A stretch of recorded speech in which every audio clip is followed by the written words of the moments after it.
terjadi. Mujizat terjadi. Kemenangan terjadi Saat datang di altarnya.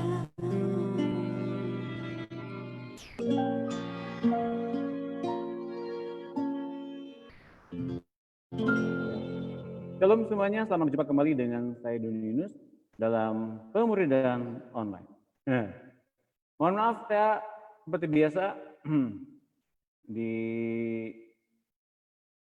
masa-masa sekarang ini sudah masa normal, jadi saya mulai jam 6 sekarang ya, seperti apa yang saya sudah umumkan jam 6 mulainya Bapak Ibu sekalian, karena situasi sudah mulai normal, jadi mulai jam kantor pulang jam 5, jadi kita mulai jam 6. Jadi bagi yang tadi bertanya-tanya sampai inbox masuk, Pak mulai enggak Pak, kapan hari ini ada online apa tidak? Nah sekarang baru muncul suara saya. Oke, tadi sebetulnya saya putarkan lagu 7 di altarnya, itu suara itu suaranya nggak muncul, tapi saya pikir nanti saya akan benarkan lagi karena waktu saya sangat singkat, sangat sangat banyak yang harus kita pelajari sepanjang pertemuan ini. Mari kita siapkan hati kita, sudah siapkan semuanya alat tulis, kitab dan juga jurnal pribadi kita. Yuk siapkan semuanya dan siapkan hati kita yang terutama untuk kita mendengar Tuhan. Mari kita berdoa. Haleluya, Tuhan Yesus, terima kasih atas waktu ini, terima kasih atas hari-hari yang Kau sediakan. Kami hidup di dalam setiap rencanamu, kami hidup di dalam setiap pikiran-pikiranmu, Tuhan. Nyatakanlah rencanamu, setiap apapun yang Kau firmankan tergenapi semuanya, kami ikut dalam rencanamu itu. Ajarkan kami sekarang sepanjang pertemuan ini mendengar Kau bicara. Dan Bapa Surgawi, kami minta Kau memberikan pada kami hikmat, pengertian, pewahyuan, agar kami mengenalmu dengan benar. Hidup Kristus yang ada dalam diri kami membuat kami bisa mendekat kepadamu, dan Kau berkata-kata juga untuk memberikan pada kami kepenuhan-Mu. Dan Roh Kudus damai sejahtera-Mu melingkupi kami, sukacita-Mu pengharapan yang Kau kerjakan. Sekarang menguduskan kami, firman yang menjadi air yang hidup itu sekarang mentahirkan kami. Dalam nama Tuhan Yesus kami bersyukur, yang percaya katakan amin. Ya Bapak Ibu sekalian, terima kasih loh sudah menunggu sambil mungkin deg-degan ya. Hari ini apakah ada pemuridan atau tidak. Nah, saya mengupayakan agar tetap setiap hari, kecuali hari Minggu, saya akan tetap menyediakan waktu untuk membagikan firman. Pada sore hari ini saya akan membagikan mengenai intuisi, sambungan dari mengenal suara Tuhan. Intuisi itu apa? Adalah tempat Tuhan bicara di dalam hati kita. Bedanya dengan hari nurani itu apa Pak? Di dalam hati itu ada intuisi. Nah, intuisi itu adalah bagian di ruang Maha Kudus, tempat Tuhan, Allah Bapa, dan Roh Kudus bicara di situ. Untuk memberikan pernyataan-pernyataan, nasihat, pengajaran, bahkan instruksi. Nah, belajar mendengar suara Roh Kudus di dalam hati kita, setiap kali kita bertanya, dengarkan suara yang berbicara di dalam hati kita. Suara yang muncul itu merupakan intuisi dari Roh Kudus. Mereka yang hidup di dalam Roh Kudus tidak akan mengalami banyak kesukaran untuk mendengar suara Roh Kudus. Pastikan hidup kita diawali dengan adanya kematian daging, kematian tubuh dosa, dan kita sudah mengalami kelahiran baru. Baru kita bisa mempunyai hati yang baru ini. Kalau kita buka ayatnya dalam Alkitab, ketika kita mengalami baptisan, kita diberikan pula hati yang baru ini. Saya review sedikit ya, agar Bapak Ibu sekalian menangkap apa yang tersirat di dalam, jelasnya apa yang tersurat di dalam ayat ini. Yang jelas sekali, kita lihat 1 Petrus 3 ayat 21. Kalau lewat ini saya bisa melihat, kita bisa melihat dengan jelas ayatnya ya. Dan bagi Bapak Ibu sekalian yang bergabung hari ini, saya juga membiarkan Bapak Ibu sekalian untuk bergabung, mengundang untuk masuk ke dalam close group. Nah, besok jam 3 sore ya ada close group. Fellowship close group dan special Ada spesial senantiasa kita mengadakan worship dan kami bersyukur kami mendapatkan pasokan energi. Jadi ada saudara kami dari Medan untuk membawakan pujian. Beliau yang akan memandu kita untuk menyembah Tuhan dan kemarin waktu hari Sabtu, wah itu indah banget. Ya, diantaranya ini 1 Petrus 3:21 saya akan bagikan. Ini ayatnya, ketika kita lahir baru kita mendapatkan hati yang baru. Nih. Juga kamu sekarang diselamatkan oleh kiasanya, yaitu baptisan. Baptisan itu adalah untuk apa? Maksudnya bukan untuk membersihkan kenajisan jasmani, melainkan untuk memohonkan hati nurani yang baik kepada Allah oleh kebangkitan Yesus Kristus. Jadi pada faktanya baptisan itu adalah bukan surat keluar dari gereja untuk bisa menikah, bukan itu saja. Tapi rupanya baptisan adalah sarana untuk memohonkan hati nurani kepada Allah oleh kebangkitan Yesus. Mengapa kebangkitan Yesus itu dituliskan di sini? Agar kita mengalami hidup yang baru oleh kebangkitan Yesus itu. Mengapa kita ngomongin soal baptisan? Baptisan adalah sarana untuk menenggelamkan manusia lama kita di dalam air. Menenggelamkan tabiat, menenggelamkan karakter lama, pikiran-pikiran lama. Tepatnya agar tubuh dosa kita mati kuasanya melalui baptisan itu. Bukan untuk membersihkan kenajisan jasmani, bukan. Bukan secara seremonial, bukan.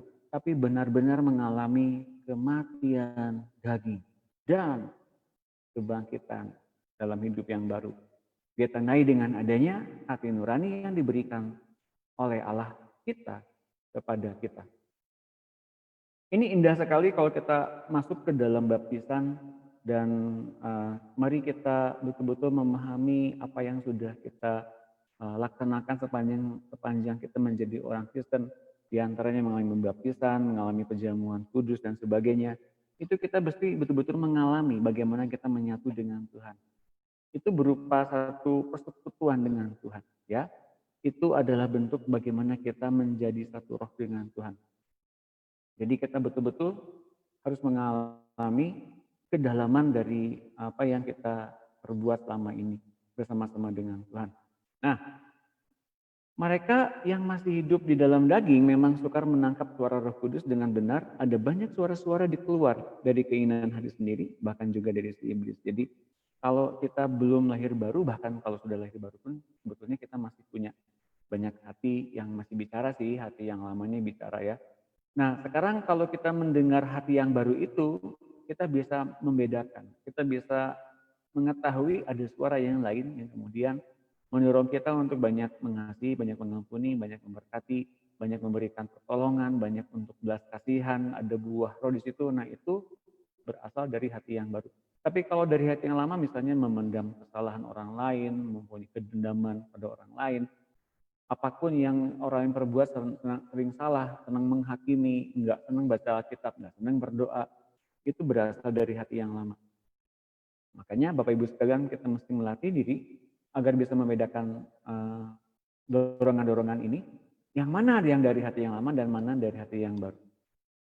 Kisah 21 ayat 4, kami mengunjungi murid-murid dan tinggal di situ selama 7 hari karena bisikan roh murid-murid itu menasihati Paulus supaya ia jangan pergi ke Yerusalem. Jadi Roh Kudus seringkali memberikan nasihat untuk memberikan satu pedoman atau instruksi dengan jelas.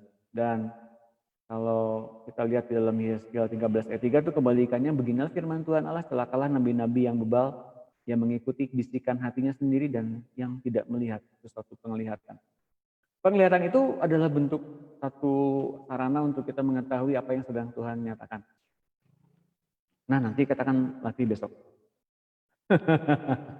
Latih besok penglihatan dalam close group, fellowship, dan bagi Bapak Ibu sekalian yang ingin masuk ke dalam rangkaian online yang termasuk close group itu silakan masuk lagi ke dalam persekutuan yang lebih dalam ini. Mari kita sama-sama menyembah Tuhan dalam close group fellowship itu, dan kita akan belajar bagaimana Roh Kudus tuntun kita sampai ke tingkat mana yang ia inginkan. Kalau Paulus kita pernah lihat dia sampai ke tingkat yang ketiga. Kalau nabi-nabi perjanjian lama, Yeskiel, Yeremia, Daniel, sampai dengan ke tempat-tempat di masa yang akan datang. Bahkan kita pun belum sempat masuk ke sana, tapi dia sudah sempat ke sana di alam roh. Kalau Yohanes di Pulau Patmos pernah masuk ke dalam rangkaian akhir zaman sampai dengan ke langit bumi yang baru. Itu Yohanes di Pulau Patmos. Nah, kita gimana? Nah, kita seringkali masih sibuk dengan hal-hal yang tentang kekhawatiran, kecemasan hingga COVID-19, tentang penanaman chip, tentang masa-masa antikristus. Kalau itu ternyata menjadi pola pikir kita setiap hari, maka tidak heran kita akan senantiasa masuk ke area ketakutan, kecemasan, dan kebimbangan. Tapi kalau kita masuk ke dalam isi hatinya Tuhan, kita akan masuk ke dalam rangkaian-rangkaian di masa-masa yang akan datang yang penuh dengan rancangan damai sejahtera, dengan pengharapan dan sukacita. Pastikan Bapak Ibu sekalian, kalau kita masuk ke dalam isi hati Tuhan, kita dipimpin oleh Roh Kudus untuk kemudian dapat dorongan, dapat penjelasan, dapat interpretasi dari Roh Kudus agar kita bisa menangkap apa yang kita lihat, apa yang kita dengar, apa yang kita rasakan di alam roh. Kesan, impresi apa yang kita harapkan, yang kita dapatkan di dalam alam roh itu. Jadi jangan pernah mengikuti bisikan hatinya yang tidak melihat sesuatu pengalihan. Ini penting agar kita kemudian dapat pengajaran langsung ketika kita sedang melihat apa.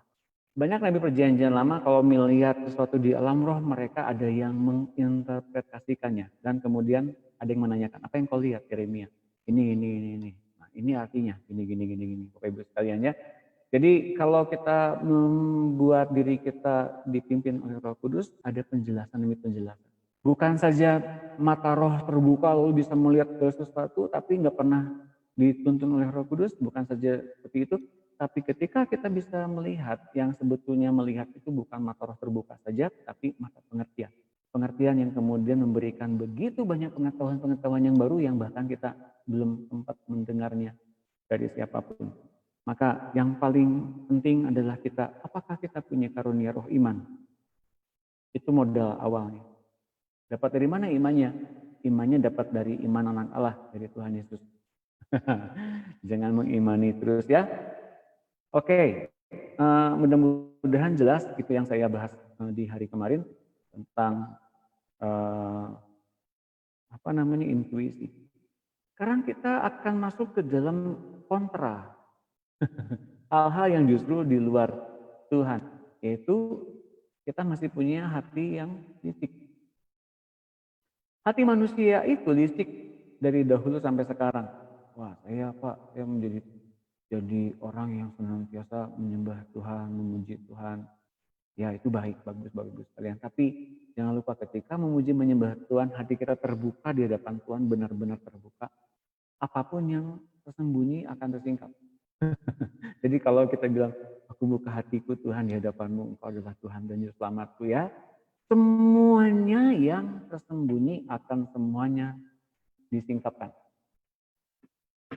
Jadi jangan kira dia nggak tahu, oh dia tahu banget. Bapak Ibu sekalian, jadi kalau kita sekarang terbuka di hadapan Tuhan, wah saya menerima hadirat Tuhan. Nah dia akan bukakan semuanya. Bahkan isi hati kita yang kita lalai untuk membersihkannya, dan itu semuanya jahat, pikiran-pikiran yang membuat kita jatuh ke dalam dosa pun, dia akan bereskan. Tapi kalau kitanya sadar sedang diperbaiki, ya. Tapi kalau kita nggak mau diperbaiki dan kita nggak sadar, kita senantiasa melihat dan memandang keberadaan diri kita yang ingin dipakai Tuhan luar biasa. Tapi sebelum itu, Roh Kudus menanggalkan semuanya yang harus ditanggalkan. Agar kita mempunyai akses Allah ke dalam hati senantiasa. Jadi kita senantiasa diberikan pengertian demi pengertian. Seperti kita diberikan seperti kamus berjalan begitu. Serba mengerti apa yang kita lihat. Nah ada kalanya Bapak Ibu sekalian, barangkali di tengah-tengah kita sedang pelayanan, kita sedang mendoakan orang, barangkali di tengah-tengah kita mungkin nggak tahu apa yang kita lihat, arti yang kita lihat itu apa. Barangkali kita belum mengerti dan belum sampai di pelajarannya di situ. Tidak apa-apa. Dan yang paling penting adalah bagaimana kita betul-betul berfokus kepada Tuhan agar Tuhan mengambil alih apapun saja yang di hati kita. Ketika dia ambil alih hati kita, sebetulnya ia sedang leluasa untuk menggerakkan apa saja yang ia ingin ucapkan, yang ia ingin doakan, apa saja yang bahasa roh yang ia akan berikan lewat lidah dan tubuh kita. Sangat penting Bapak Ibu sekalian untuk menguji hati bersama-sama dengan Roh Kudus dengan kita mengintrospeksi kepada diri kita masing-masing. Karena apa? Karena kita akan cenderung mendengar dan kemudian kita pikir itu suara Tuhan. Padahal yang ngomong suara hati kita. Nah ini dia maksudnya Bapak Ibu sekalian, hati manusia licik. Hati manusia seringkali bilang sendiri bahwa itu adalah suara Tuhan. Padahal itu suara hatinya sendiri. Karena itu jangan pernah percaya hatimu sendiri. Itu sebabnya Tuhan memberi kita hati yang baru, yakni hati daging, tak lain sebenarnya hatinya Roh Kudus sendiri, bukan hati yang memberontak, bukan hati yang keras, tapi hati daging, yaitu hati yang betul-betul diberikan oleh Allah kepada diri kita. Jadi ada dua hati dalam diri orang yang dilahirkan baru. Ada dua hati, hatinya siapa? Hati yang lama dan hati yang baru. Mengapa hati yang lama nggak dikeluarkan aja Pak biar enak itu ya? Nah karena itu ada dalam jiwa. Jiwa itu nggak bisa semuanya diganti gitu ya. Jiwa itu adalah satu sarana untuk kita memilih. Jiwa itu tersimpan beberapa pengetahuan-pengetahuan yang kita sempat terima sebelum kita lahir baru. Di antaranya bagaimana doktrin, bagaimana pandangan Tuhan dari orang-orang yang kita hormati dan sebagainya. Maka sangat penting untuk kita bergaul erat dengan Tuhan dan lebih banyak mendengar hatinya Tuhan dibanding hati yang lama yang kita punya dulu. Cobalah uji untuk setiap perkara yang kita hadapi, dengar apa yang diinginkan oleh hati kita. Tapi bila kita tanya kemudian ada satu keinginan, ada satu cetusan ide berupa satu gambaran di alam roh saya melihat begitu-begitu ya, misalnya begitu ya. Tapi kemudian bila kita tanya, beri waktu untuk kita kepada Roh Kudus menjawab ketika kita bertanya, Roh Kudus, apa katamu tentang hal ini?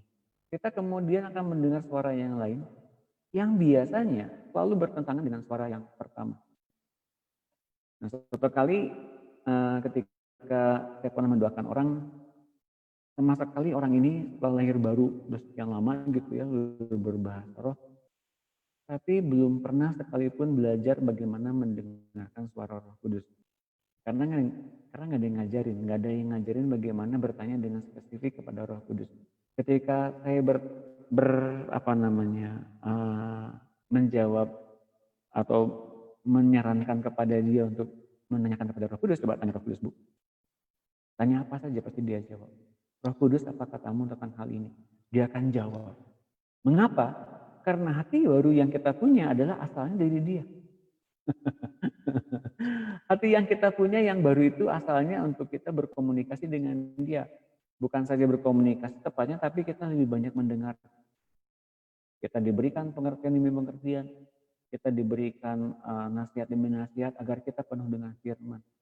Penuh dengan perkataannya. Penuh dengan kebijaksanaannya. Ya, maka saya menyarankan ikuti saja yang kedua, buang saja yang pertama. Dengan demikian kita tidak akan tertipu. Diperlukan waktu beberapa saat untuk melatih diri mendengar suara Roh Kudus dengan benar. Kita lakukan rutin seperti ini setiap saat. Setiap saat kita harus bertanya pada Roh Kudus. Kalau ternyata misalnya Zeru pernah ya, yang hadir di sini Zeru pernah nanya, kalau makan nasi goreng atau nasi capcay, bagus mana Roh Kudus? Apakah itu boleh Pak? Boleh, nggak salah loh itu. Silahkan. Hubungan sedekat itu tentu akan melibatkan ada keterikatan kepada Roh Kudus. Itu yang ia ingin. Jadi sesederhana apapun pertanyaan kita kepada Roh Kudus, dia hormati. Dan itu yang ia inginkan. Jadi jangan pernah kita menganggap pertanyaan-pertanyaan yang remeh begitu tuh gak harusnya kita tanyakan kepada Roh Kudus. Kata siapa? Ya, ini ternyata ada yang, ternyata masih jalan. Saya kira offline. Bapak Ibu sekalian, apapun kita bisa tanyakan. Yang penting bentuk satu hubungan yang indah. Kita bersama-sama dengan Roh Kudus. Dan saya menyarankan betul-betul dari bentuk hubungan bertanya yang paling sederhana sekalipun, mulai bangun hingga pertanyaan yang sulit sekalipun, silakan tanyakan pada Roh Kudus. Pak, kalau jawabannya salah atau saya jawabannya kurang yakin itu dari Roh Kudus atau gimana Pak? Nah, makanya Bapak Ibu sekalian diawali dengan yang pertama kali adalah iman, melangkah dalam iman. Iman itu adalah sarana untuk kita menangkap suara Tuhan. Yang awalnya adalah firman Tuhan sendiri. Firman muncul dari pendengaran akan firman Tuhan. Ada modalnya, percaya saja. Kemudian ketika dia bicara, nama langkah sesuai dengan instruksinya. Itu saran saya. Nah kalau kita nggak pernah melangkah dan kita nggak pernah percaya, kita menjadi membuat iman itu mati. Imannya nggak pernah sempurna. Jadi Bapak Ibu sekalian, yuk kita latihan sama-sama dan kita akan buka Yeremia 17 ayat 7. Diberkatilah orang yang mengandalkan Tuhan, yang menaruh harapannya pada Tuhan. Ia akan seperti pohon yang ditanam di tepi air, yang merambatkan akar-akarnya ke tepi batang air, dan yang tidak mengalami datangnya panas terik, yang daunnya tetap hijau, yang tidak khawatir dalam tahun kering, dan yang tidak berhenti menghasilkan buah. Diberkatilah orang yang mengandalkan Tuhan. Meskipun dalam keadaan kering, ia tetap mengalami senantiasa panen, buah yang lebat. Meskipun tampaknya di sekitarnya kering, kerontang, tapi ia merambatkan akar-akarnya ke tepi batang air. Sumber kehidupannya jelas, sumber kehidupannya melimpah-limpah. Dan ia terproteksi oleh anugerah Tuhan. Tapi ayat yang ke-9-nya ya lihat, betapa liciknya hati, lebih licik daripada segala sesuatu. Hatinya sudah membatu, siapakah yang dapat mengetahuinya? Aku Tuhan yang menyelidiki hati, yang menguji batin, untuk memberi balasan kepada setiap orang setimpal dengan tingkah langkahnya, setimpal dengan hasil perbuatannya. Bapak Ibu sekalian yang dikasihi oleh Tuhan, betapa licik hati. Mengapa hatinya licik? Mengapa hatinya mempunyai kelicikan? Ketika Tuhan berikan kepada kita hati yang baru, kadang-kadang kita masih ingin menikmati dosa yang masa lalu kita pernah kerjakan. Kalau kita sekarang disuruh mengampuni, memberkati, melepaskan pengampunan kepada orang yang menyakiti hati kita, kadang-kadang egoisme kita masih bicara. Yang kayak gitu diampuni, sorry ya, Bapak Ibu sekalian. Betapa liciknya hati, mengapa bisa punya kelicikan? Karena hatinya membatu, sukar dikoreksi, sukar diberikan pengarahan, sukar diberikan pengajaran. Hatinya mempunyai cara pandang sendiri. Hatinya punya cara berpikir sendiri. Dan ia sudah nyaman di situ. Hatinya sudah membatu, sukar untuk dikoreksi. Dan Tuhan yang menyelidiki hati, yang menguji batin, maka Tuhan juga memberi balasan kepada setiap orang setimpal dengan tingkah langkahnya, setimpal dengan hasil perbuatannya. Bapak dan Ibu sekalian, jangan lupa kita masih bisa punya hati yang lama. Hati yang lama nggak sepenuhnya kebuang karena ada beberapa hal-hal yang ada di hati yang lama yang sukar dihapus, sukar ditanggalkan karena sifat manusia yang memang egois itu.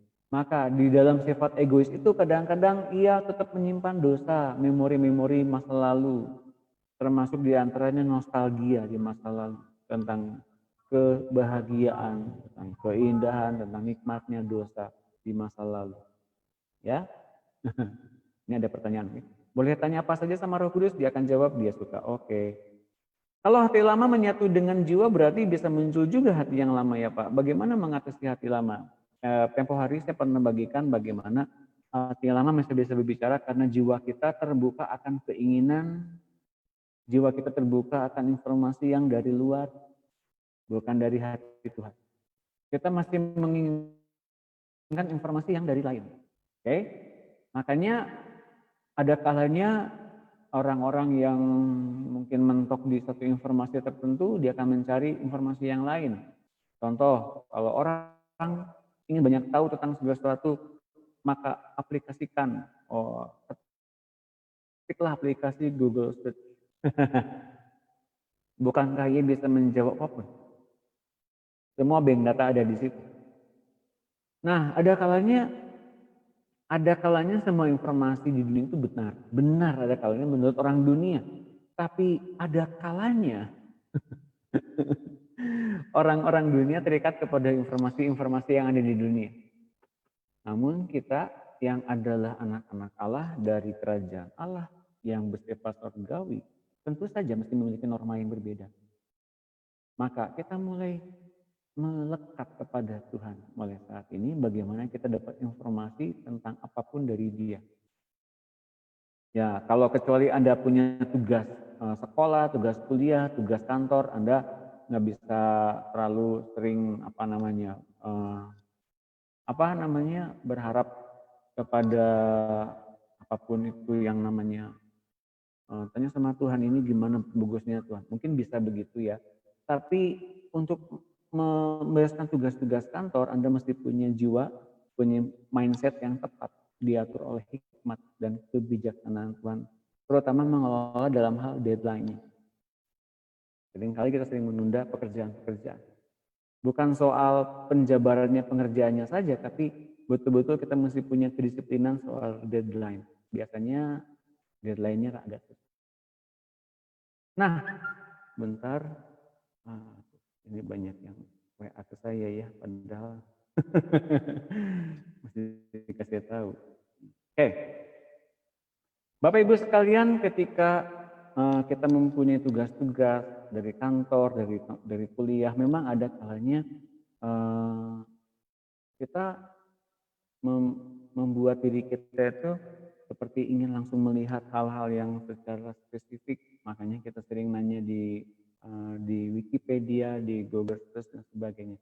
Itu nggak apa-apa, Bapak Ibu sekalian. Tapi untuk kepentingan kita yang bersifat kerohanian, misalnya nih ya, tentang tugas khotbah, tentang tugas-tugas bagaimana melaksanakan kegiatan sehari-hari sebagai seorang ayah, sebagai seorang ibu, sebagai seorang anak. Nah, kita membutuhkan hikmat untuk bertanya lebih dalam pada Roh Kudus. Jadi itu tepatnya Bapak Ibu sekalian, dan pertanyaan dari Ibu Levina tadi terjawab ya. Mengapa masih ada manusia lama? Mengapa masih ada hati yang lama? Kan sebetulnya itu membawa kita kepada dosa, Pak. Membawa kita kepada tabiat yang lama, iya. Karena kita masih pilih tabiat lama itu, masih pengen hidup. Setiap orang yang masih mempunyai pikiran-pikiran yang lama dan keinginan, itu celah bagaimana hati yang lama bisa beroperasi. Di hari kita mematikan semuanya itu, silakan Roh Kudus, gitu kita bicarakan itu kepada Roh Kudus. Silakan Roh Kudus, kau matikan semua pikiran-pikiran saya, dan saya tutup pintu dari segala keinginan. Pasang di jiwa saya salib Kristus.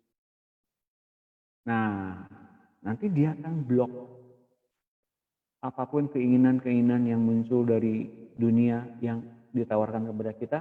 Apa aja tuh keinginan-keinginan dari dunia? 1 Yohanes 2 ayat 19.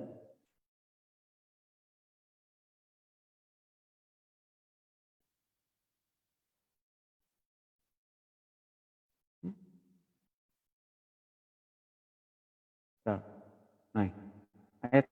ayat mana tadi? Oke, ayat 16, 19. 1 Yohanes 2 ayat 16. Saya akan buka tampilannya di layar ini.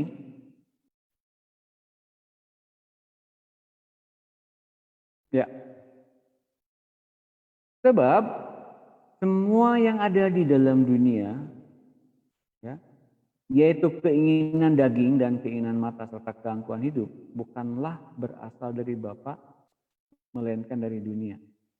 Kalau kita lihat di 17-nya, dan dunia ini sedang lenyap dalam dengan keinginannya, tetapi orang yang melakukan kehendak Allah tetap hidup selama-lamanya. Jadi bisa dikatakan bahwa keinginan dunia itu hendak masuk ke dalam kebinasaan, tapi keinginan Allah membuat kita hidup, mengalami hidup yang kekal selama-lamanya. Dua dunia yang berbeda, jalannya berbeda, endingnya pun berbeda. Jadi kalau kita ngikutin keinginan-keinginan dunia, otomatis kita masuk arus ke dalam kebinasaan. Nanti baca lagi di Efesus 4:22, itu sangat jelas dijelaskan barang siapa kita masih punya manusia yang lama, sifat-sifat tabiatnya kita masih masuk ke dalam arus kebinasaan. Oke? Oke. Mudah-mudahan pertanyaannya terjawab ya, Ibu Levina. Oke, sekarang saya akan menuliskan ilham. Mengapa di awal pertemuan saya sering kali bilang siapkan Alkitabnya, siapkan alat tulisnya, dan siapkan jurnal pribadinya. Sangat penting bagi kita kalau kita sekarang sebagai seorang Kristen dan anak-anak Allah, kita harus memiliki jurnal hidup. Apapun saja yang Tuhan nyatakan atau Roh Kudus nyatakan kepada kita, dalam mimpi sekalipun kita kalau bisa, kalau sempat, dan saya sarankan harus sempatkan menuliskan itu dalam jurnal. Di waktu-waktu senggang, kita mulai bertanya tentang mimpi yang kita impikan. Dan kalau Roh Kudus bilang tentang Roh Kudus, apakah ada artinya? Ya, apa artinya? Sebelumnya saya mau menjelaskan dulu ya, kalau kita mimpi, sebetulnya kita sedang masuk di alam roh, pikiran. Apakah pikiran itu pikiran kita di masa lampau atau pikiran kita di masa yang sekarang dengan ketakutan dan kecemasan yang kita alami? Atau kemudian kalau kita betul-betul dikuduskan terus-menerus oleh air yang hidup, kita mengalami persekutuan dengan Tuhan Yesus, kemudian kita seringkali diberikan pengertian yang baru, maka mimpinya pun akan berbeda. Mimpinya akan terus-menerus bercorak tentang pengajaran, bercorak tentang masa depan, bercorak tentang nubuatan, tentang hikmat. Dan kita akan dilatih bagaimana kita melihat di dunia yang akan datang. Yang orang bilang sering katakan itu dunia roh sebetulnya. Nah, tetapi kalau pas bangun tidur jadi lupa lagi gimana Pak? Terlalu banyak kesibukan di dalam jiwanya. Ya, terlalu banyak kesibukan, punya rencana sana sini, jadinya hilang tuh mimpinya. Gambar-gambarnya jadinya hilang. Maka Bapak Ibu sekalian, cara terbaik adalah menggambarkan kembali dalam bentuk tulisan dengan detail kita tuliskan apa saja yang kita impikan. Nah, beberapa dari Bapak Ibu sekalian sudah mempraktekannya, sangat detail yang saya lihat, dan itu ada artinya sebetulnya. Dan kalau kita sedang menuliskan itu, kemudian kita sedang melogoskan pengalaman kita bersama-sama dengan Tuhan. Nah, tahu nggak sebetulnya para rasul sedang membuat pengalaman mereka dengan Tuhan itu menjadi bentuk yang bisa dinikmati oleh banyak orang lewat logos. Nah, kita juga sama, kapanpun kita mau mengulang-ulang tentang mimpi itu, ketika baca lagi, mimpinya seperti gambar yang hidup di dalam pikiran kita. Karena memang itu gambar di alam. Nah, ketika kita sedang nanya sama Roh Kudus, dia akan menyatakan pengajarannya arti mimpi itu apa. Itu sebabnya maka Bapak Ibu sekalian, sejak saya lahir baru, saya seringkali mencatat mimpi-mimpi dengan detail. Dan kalau saya baca lagi di mimpi-mimpi yang lalu, akan terjadi suatu pengingatan dan suatu seperti rangkaian film. Tek-tek-tek, dan itu ada artinya. Dan kalau dijabarkan dari awal sekali sampai dengan saat ini itu nyambung semua. Seperti rangkaian peristiwa yang sebetulnya sangat sangat akurat. Kalau kita lihat ke belakang, udah terjadi, tergenapi. Dan di antara itu juga ada beberapa trauma-trauma. Ada berupa satu trauma di masa lalu yang mesti dibereskan. Ada satu ingatan tentang dosa yang mesti dibereskan juga. Ada satu hal yang perlu mendapatkan perhatian secara khusus dari saya berupa pengajaran-pengajaran. Makanya Bapak Ibu sekalian, tergantung dari seberapa kita ngadain komunikasi dengan Tuhan dan fellowship dengan Tuhan, maka mimpi itu kemudian tentu saja ada artinya. Kalau kita mengalami kedekatan dengan Tuhan seperti itu, maka kita akan diberikan pengertian oleh Tuhan. Tidak ada sesuatu pun yang tidak akan disingkapkan. Karena pelita yang terang tidak mungkin ditaruh di bawah gantang, tapi ditaruh di tempat yang paling tinggi agar semua ruangan itu bisa kelihatan terang oleh terang itu. Suatu kali kelak Tuhan akan tinggikan kita tepat pada waktunya. Dan Tuhan ketika tinggikan hamba-hambanya tepat pada waktunya, Dia akan menerangi bangsa-bangsa. Dia akan menerangi bangsa-bangsa dimanapun bangsa-bangsa itu berada, untuk datang ke tempat di mana terang itu ada dan semuanya berkumpul. Makanya dikatakan di dalam Alkitab tempat terang itu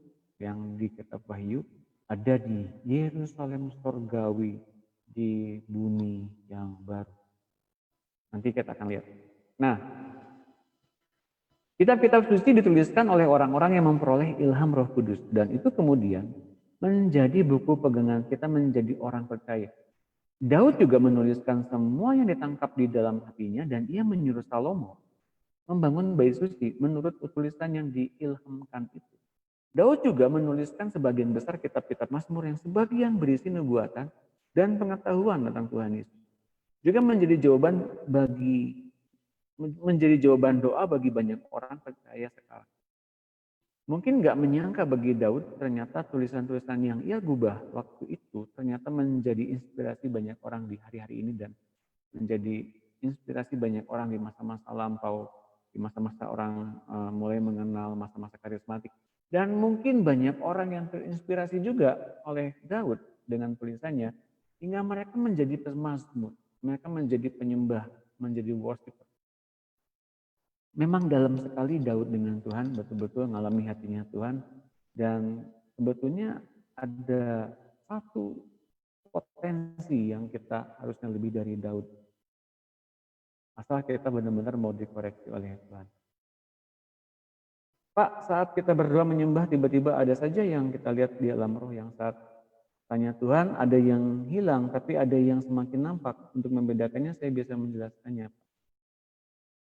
Maksudnya apa? Ya. Hal yang kita lihat di alam roh biasa saja itu hal yang nyata, tapi banyak hal yang mengganggu. Misalnya, ada hal-hal berupa bisikan-bisikan, dakwaan-dakwaan, kamu mah ngayal, kamu mah lagi ngelamun, itu bukan suara Tuhan tahu, itu mah hayalan. Bapak Ibu sekalian sangat rugi kalau kita terlalu banyak memikirin soal-soal yang negatif. Di dunia materi, di dalam kenyataannya, barangkali kita seringkali menganggap hal-hal yang kita lihat itu kita seringkali melihat sisi negatif. Maka yang terjadi di alam roh pun kita seringkali melihat, barangkali ini isu, ini barangkali ini bohongan, barangkali ini suara hati saya saja. Bapak Ibu sekalian, kalau kita seringkali menanggap segala sesuatu dengan negatif dan segala sesuatu itu seringkali salah, maka kemudian di dalam pengertian-pengertian di alam roh pun kita akan sulit mendapati kebenaran. Ini hal yang perlu kita pelajari ya. Bagaimana kita sering harus bersyukur, kita sering harus mengucapkan terima kasih Tuhan, aku bersyukur, kita seringkali berterima kasih kepada Tuhan. Maka kemudian itu alam pikiran terbentuk dengan mudah hingga kita bisa melihat dengan jelas apa yang perlu kita lihat.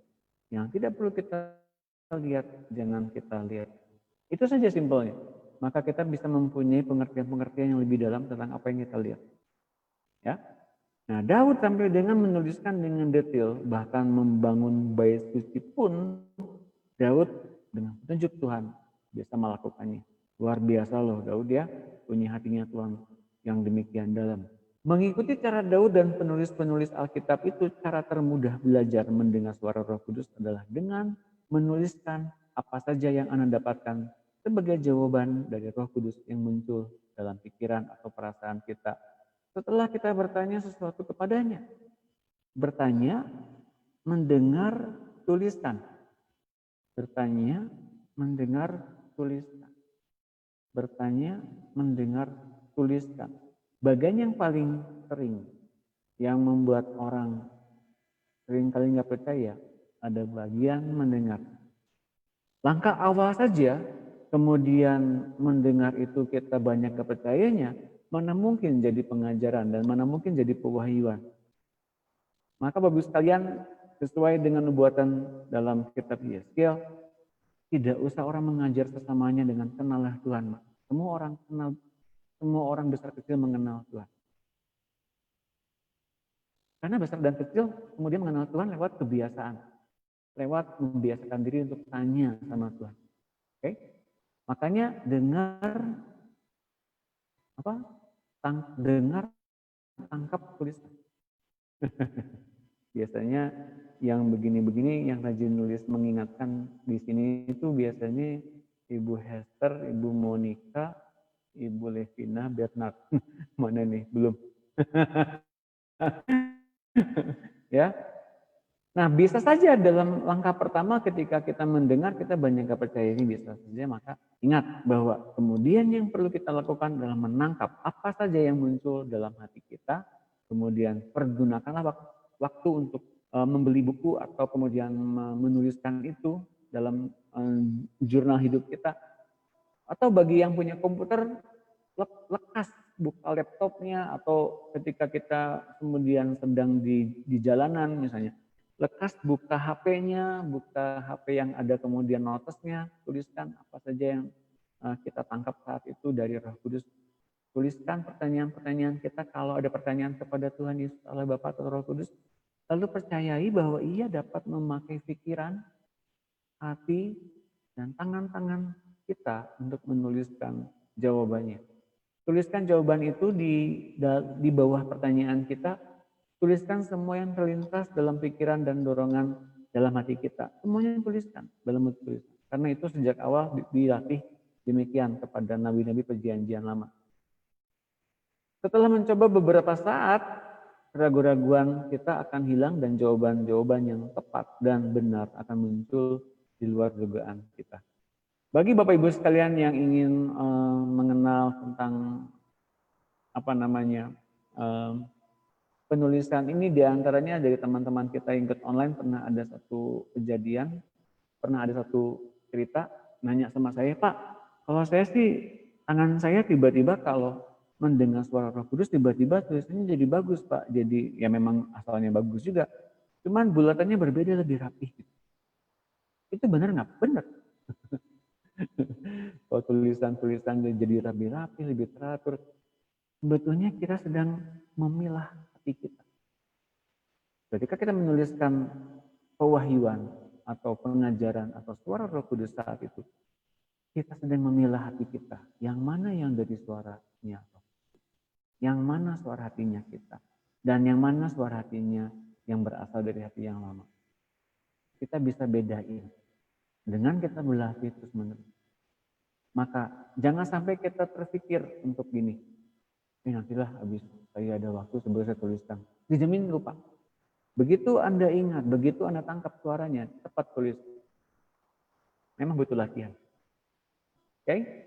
1 Tawarik 28 ayat 16, kemudian diberikannya sejumlah emas untuk meja-meja roti sajian, meja demi meja, dan perak untuk meja-meja dari perak.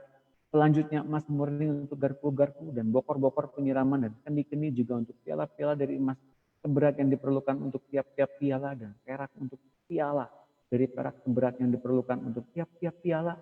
Juga emas yang disucikan untuk mesbah pembakaran ukuran seberat yang diperlukan, dan emas untuk membentukkan kereta yang menjadi tumpangan kedua kerub yang mengembangkan sayapnya sambil menudungi tembok perjanjian Tuhan. Semuanya itu terdapat dalam tulisan yang diilhamkan kepadaku oleh Tuhan, yang berisi petunjuk tentang segala pelaksanaan rencana itu. Dengan detail membangun tembok perjanjian, tentang bagaimana malaikat mengembangkan sayapnya, oleh apa, beratnya oleh apa, gramnya berapa mungkin ya. Semuanya itu dituliskan, didapatkan dari ilham, dari Tuhan yang memberikan petunjuk tentang pelaksanaan rencana itu. Ayat 2 Timotius 3:16, seluruh kitab suci diilhamkan Allah dan bermanfaat untuk mengajar, untuk menyatakan kesalahan, untuk memperbaiki kelakuan, dan untuk mendidik orang dalam kebenaran. Diilhamkan Allah. 2 Korintus 1 ayat 13, sebab kami hanya menuliskan kepada kamu apa yang dapat kamu baca dan pahami. Aku harap mudah-mudahan kamu akan memahami sepenuhnya. Seperti yang telah kamu pahami sebagian dari kami, yaitu bahwa pada hari Tuhan Yesus, kamu akan bermegah atas kami seperti kami juga akan bermegah atas kamu. Menuliskan kepada kamu, ini kata Paulus ya, apa yang dapat kamu baca dan pahami. Jadi pekerjaan Paulus di penjara pun adalah bagaimana menuliskan ilham yang ia sampaikan kepada jemaat-jemaat. Nah, maka Bapak Ibu sekalian, kita mesti benar-benar melakukan ini. Kita akan belajar tentang bagaimana menuliskan ilham ini, apa petunjuk-petunjuk mesti kita perhatikan adalah kita benar-benar mematikan yang namanya manusia lama dan hati lama. Maka suara dari Tuhan akan begitu gampang terdengar dengan jelas. Hati yang lama itu isinya apa aja, Pak? Nah, isinya diantaranya ketakutan, kecemasan, kekhawatiran. Maka hati yang gelisah dan penuh dengan ketakutan akan sukar menangkap suara Tuhan. Karena baginya akan lebih banyak mendengar ketakutannya dibanding mendengar suara Tuhan. Akan lebih banyak mereka mengerti yang logis karena kekurangan dan kelemahan-kelemahan mereka. Bahwa mereka melihat bahwa mereka lemah, bahwa mereka sering berkekurangan. Kalau Tuhan bilang kamu akan diberkati dengan tahun ini juga kau akan mendapat rumah yang baru dariku, aku Tuhan yang pelihara kamu, misalkannya begitu ya. Tapi begitu banyak kekurangan dan kekhawatiran yang ia punya, bahkan dari bagaimana mungkin saya punya rumah, saya gajinya cuma segitu. Maka suara Tuhan itu seperti baginya adalah suatu lintasan angin saja, Bapak Ibu sekalian. Tentang Abraham dan Sarah. Abraham dan Sarah menangkap suara Tuhan yang sama tentang anak. Kamu akan punya anak. Di umur 99 tahun, Abraham dijumpai Tuhan. Bram, kamu nanti punya anak. Abraham, nanti kamu punya anak. Abraham tertawa. Ngomong kepada Sarah, Sarah tertawa. Respon Tuhan kepada Abraham tentang tertawanya Abraham tidak ada masalah. Tapi respon Tuhan kepada Sarah, ternyata Tuhan menegur Sarah. Bedanya apa? Respon Abraham tertawa, kemudian menghasilkan anak namanya Ishak yang adalah tertawa. Sebetulnya dalam bahasa aslinya Abraham rejoice, bukan tertawa untuk mengejek Tuhan. Tapi kalau Sarah tertawa, dia mempertanyakan kuasa Tuhan. Makanya Tuhan tegur. Bapak Ibu sekalian, yang paling penting adalah ketika kita mendengar Tuhan bicara, tangkap, percaya, dan tulis. Maka seperti Abraham, ketika percaya, maka hal itu diperhitungkannya sebagai kebenaran. Demikian pula kita, kalau kita percaya itu dari Tuhan yang kita tangkap dan kita tuliskan, someday itu akan terjadi dan tergenap. Bapak Ibu sekalian, itu caranya kita menangkap suara Tuhan. Pak, gimana di saat kita mendengarkan khotbah dan tiba-tiba tangan kita mau menyembah dan tangan sampai gemetar?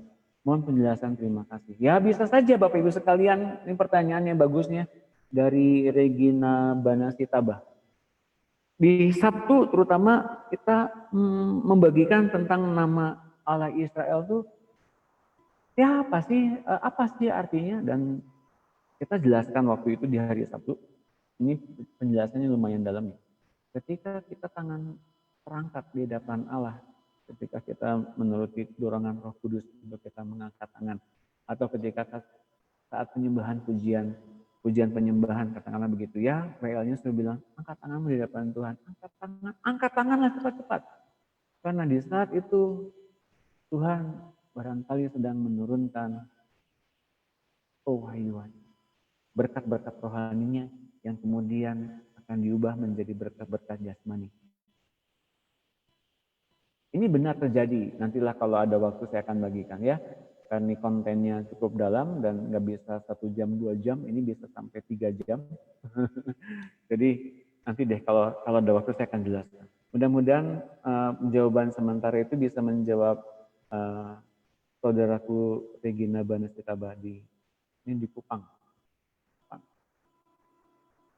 Ya, Bapak Ibu sekalian yang dikasih oleh Tuhan, jangan lupa di dalam close group fellowship biasanya saya akan bagikan pemahaman yang lebih dalam dan juga ayat-ayatnya, dan juga bagaimana teman-teman kita di close group itu ngalamin apa-apa saja yang pernah mereka alami bersama-sama dengan Tuhan. Jadi kami saling menguatkan dan lama-lama kami menjadi satu keluarga besar, menerima yang satu dengan yang lain dengan hangat. Tidak membuat orang lain merasa tersingkirkan, tapi justru dihargai, dihormati. Dan Anda boleh lihat di Facebook mereka masing-masing, mereka saling menambahkan pertemanan satu dengan yang lain dan saling memberi respon kalau mereka berstatus update. Ada yang merespon banyak-banyak dan saling nge-love, saling komen dan sebagainya, saling menguatkan. Itu namanya keluarga Allah. Kalian. Jadi yuk kita pakai sarana Facebook untuk memuliakan Allah, dan jangan lupa dengan begitu kita banyak mencurahkan kasih kepada banyak orang, dan orang akan semakin diberikan kasih yang besar dan menampilkan kasih kepada banyak orang juga dari situ. Dan yuk sama-sama belajar ya, kita mempraktekkan kasih itu. Pak, kalau misalnya saya sedang melatih mendengar suara Roh Kudus, lalu muncul suara, lalu saya tangkap, dan langsung muncul ketakutan, lalu datang solusi terhadap tulisan yang membuat saya merasakan merasakan ketakutan, itu gimana Pak? Ya, kita pilih, singkirkan ketakutannya, kita pilih. Ini saya mau tangkap suara Tuhan, suara Roh Kudus. Jangan sampai punya kegentaran atau ketakutan. Salah atau benar itu masalah nanti. Pokoknya tangkap dulu, tulisin dulu. Itu yang saya lakukan pertama kali. Oh, ini namanya latihan. Salah langkah, misalnya suruh melangkah ke kiri, padahal ke kanan. Nanti habis ke kiri belok lagi. Jangan takut salah. Yang penting namanya latihan. Oke? Dalam latihan kita diperkenankan untuk melakukan yang namanya kesalahan itu dikoreksi. Oke? Kesalahan yang tidak membuat kita langsung berdosa gitu, enggak. Tapi kesalahan yang menampilkan koreksi kemudian. Jadi jangan sampai kita terhukum, terdakwa, menjadi orang tertuduh, waduh salah dengar suara Tuhan. Jangan.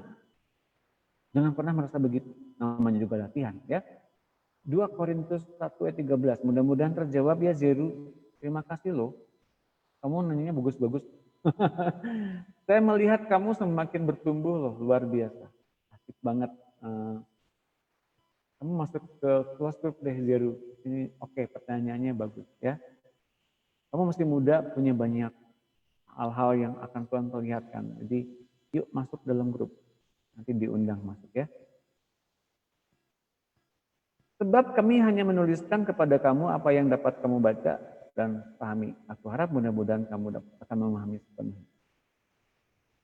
Yang dikirimkan oleh Paulus adalah hal-hal yang sebetulnya baru permukaan. Hal-hal yang mendalam, semua jemaat mesti ngalami langsung. Siapa Tuhan? Siapa pribadi Tuhan? Sesungguhnya. Dalam 1 hari ini saya mendapatkan banyak telepon yang masuk. Banyak sekali Bapak Ibu sekalian, dan banyak pertanyaan-pertanyaan. Akhirnya pada akhirnya mereka ngalamin.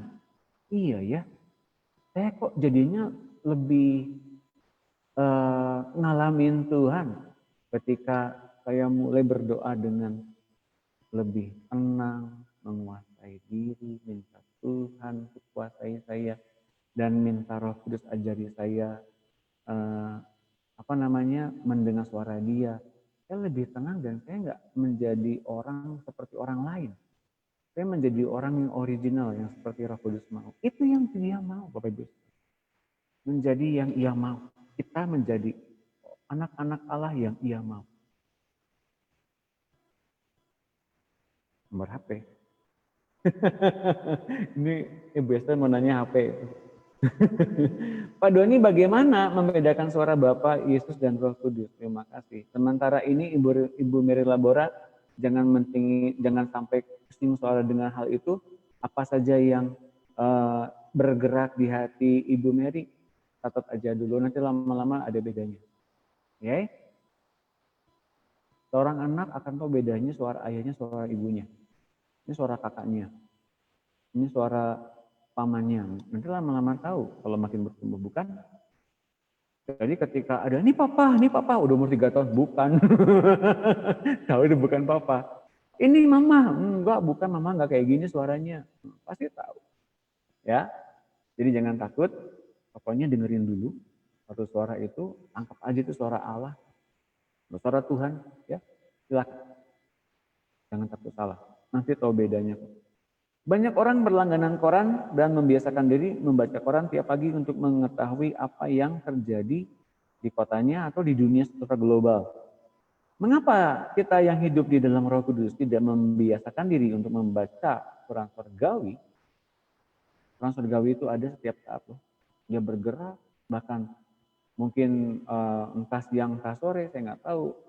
Kerajaan Allah di surga sana, kemudian ketok palu, ingin menyatakan sesuatu di dunia, ketok palu. Nah, kita sering kali telat. Kalau ada satu bencana, ada satu musibah, kita mungkin tidak hadir sebagai anak-anak Allah yang membela perkara Tuhan di dunia ini. Maka yuk kita mulai menjadi anak-anak Allah yang hadir di sidang ilahi untuk menjadi pengacara. Jangan hanya ada tuduhan dan dakwaan saja, tapi kita dilayakan untuk jadi pengacara. Berikan satu pandangan kepada Tuhan, seperti Abraham ketika dijumpai oleh malaikat Tuhan di Sodom dan Gomora. Telah banyak keluhan tentang Sodom dan Gomora. Abraham, oh iya, ada rencana nih akan aku binasakan aja gitu. Terlalu banyak keluhan. Wah, jangan begitu. Gimana kalau ada 50 orang? Aku nggak akan melakukannya. 45 orang, makin dikit. Nggak akan melakukannya. 10 orang nih, 10 orang nih. Nggak akan melakukannya. Lalu malaikat itu pergi. Dan yang terjadi kurang dari 10 orang. Nah, Abraham negosiasi kepada Tuhan. Pada tingkat tertentu, kalau kita tahu isi hatinya Tuhan, kita bisa negosiasi di sidang ilahi ya. Tapi kalau sudah melanggar begitu banyak dan sukar untuk diubahkan seperti Musa, negosiasi apapun enggak didengar oleh Tuhan. Jadi kita mesti punya hatinya Tuhan untuk kita bernegosiasi dengan Tuhan. Anda boleh catat ayatnya ada di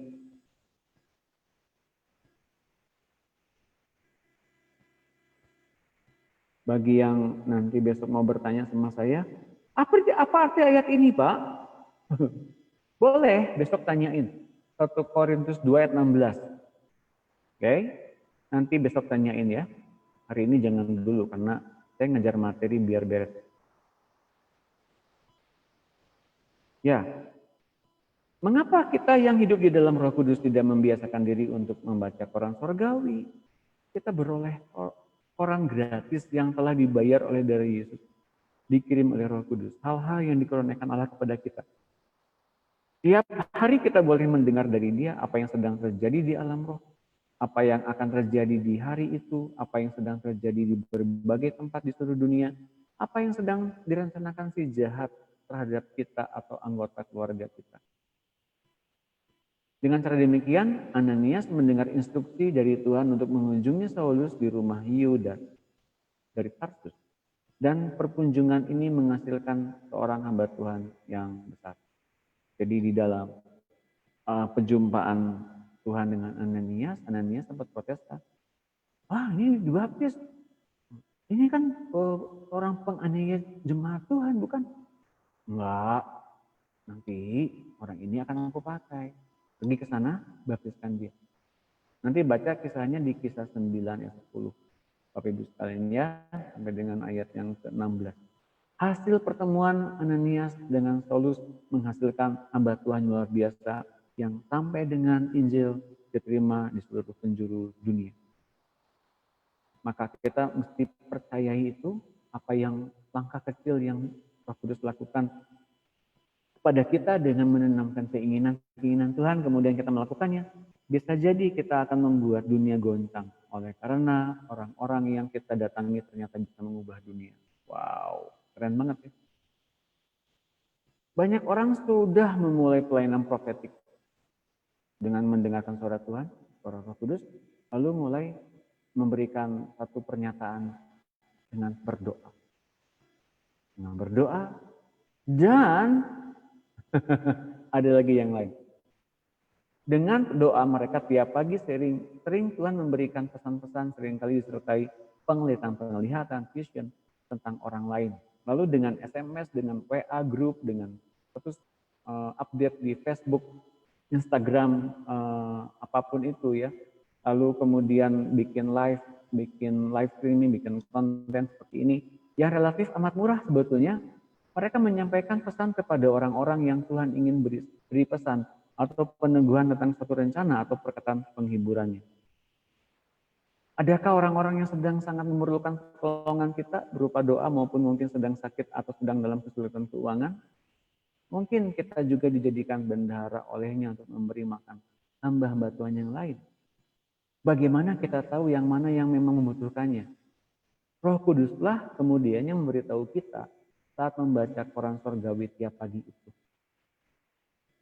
Ya, jadi kita memiliki dorongan-dorongan yang hidup berupa intuisi untuk melakukan tindakan supranatural yang kemudian di luar sana ketika ada orang yang memang sedang butuh Tuhan, sedang butuh pertolongan Tuhan, kemudian ada pertolongan Tuhan yang nampak dengan jelas dan doa mereka terjawab barangkali.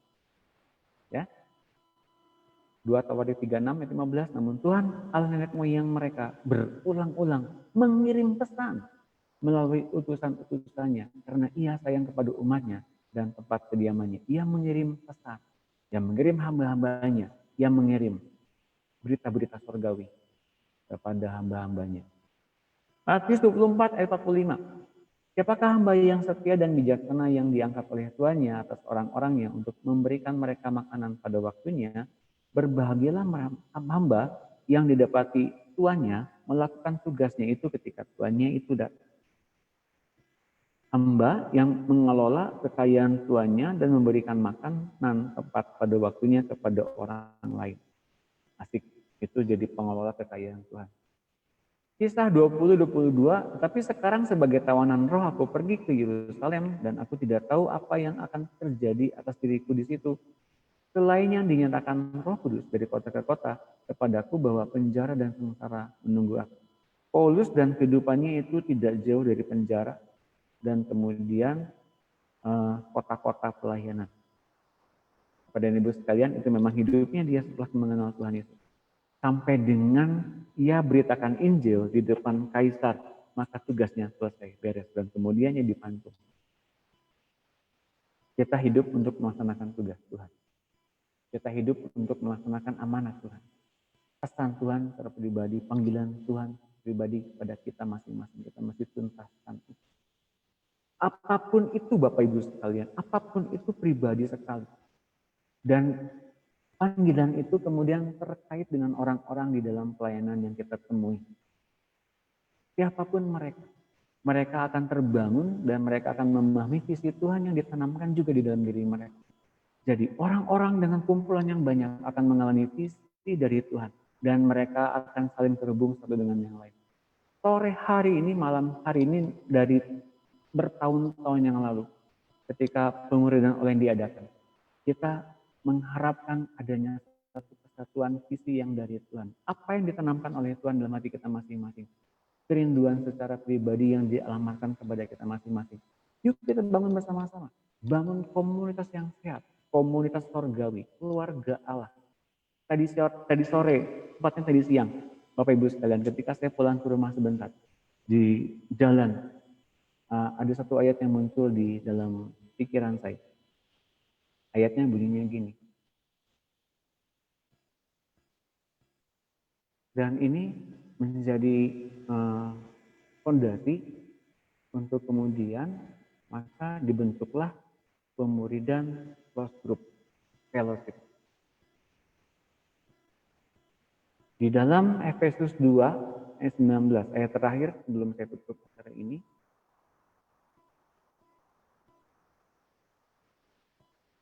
demikianlah kamu bukan lagi orang asing dan pendatang, melainkan kawan sewarga dari orang-orang kudus dan anggota-anggota keluarga Allah. Semua yang datang, semua yang terlibat, semua yang meminta Allah bicara di hati mereka masing-masing. Tahu nggak? Allah kita sedang membangun satu hubungan keluarga yang anggota keluarga dianggap keluarga semuanya. Yang dibangun di atas dasar para rasul dan para nabi dengan Kristus Yesus sebagai batu penjuru. Kemudian di ayat 21, di dalam dialah tumbuh seluruh bangunan rapi tersusun menjadi bait Allah yang kudus di dalam Tuhan. Dan akhirnya di dalam dia kamu juga turut dibangunkan menjadi tempat kediaman Allah di dalam Tuhan. Di ending akhir kita kemudian berfellowship, bersekutu di acara ini. Di ending akhirnya kita bisa menemukan kenyataan. Kita sedang dibangun menjadi gereja yang tak berdinding. Menjadi gereja yang hidup. Menjadi gereja yang bahkan membantu gereja yang ada di dunia ini. Mari kita tundukkan kepala. Mari kita berdoa dan kita merespon panggilan Tuhan ini. Tuhan, kami mengucap syukur, kami mau merespon panggilan-Mu, kami yang punya hidup-Mu, ya kami yang punya roh-Mu, kami yang punya kelahiran baru, kami yang memiliki Roh Kudus, kami sekarang terhubung satu sama lain, dan kami mau dibentuk menjadi komunitas sorgawi, menjadi anggota keluarga Allah di dalam hidup-Mu. Tuhan, silahkan satukan kami dalam firman dan kebenaran-Mu, dan hidupkanlah roh kami dan pengertian kami, bahkan hati yang baru yang Kau berikan bagi kami. Ini berfungsi dengan baik, berkata-kata, memberikan pengajaran, memberikan nasihat, dan memberikan pada kami kehidupan yang berlimpah-limpah. Tuhan, kami bersyukur, kami mau masuk dan merespon panggilan ini. Berkati kami dengan hikmat pengertian pewahyuan dan materaikan dengan Roh Kudus. Mari Roh Kudus bangun kami menjadi tempat kediaman Allah di dalam roh. Dan Bapa Surgawi, terima kasih kami memanggil Engkau sebagai Bapa. Kami sekarang mendekat, kami mendapatkan pewahyuan, kami mendapatkan kerinduan dan isi hati-Mu. Terima kasih Bapa. Kami mau tutup, siapapun saja yang merespon panggilan ini, mari Bapak, Engkau berkata-kata kepada mereka masing-masing. Penuhkan mereka dengan sukacita-Mu. Kami sekarang dibangun menjadi keluarga Allah. Terima kasih Bapak. Dalam nama Tuhan Yesus, kami mengucap syukur. Haleluya. Amin. Terima kasih Bapak Ibu sekalian. Senang sekali kami bisa tetap menyatakan isi hati Tuhan. Dan biarlah apa yang kita pelajari hari ini, kita merespon dengan baik dan kita saling bersatu dan kita saling berfellowship untuk memuliakan nama Tuhan. Terima kasih selamat malam dan Tuhan Yesus memberkati.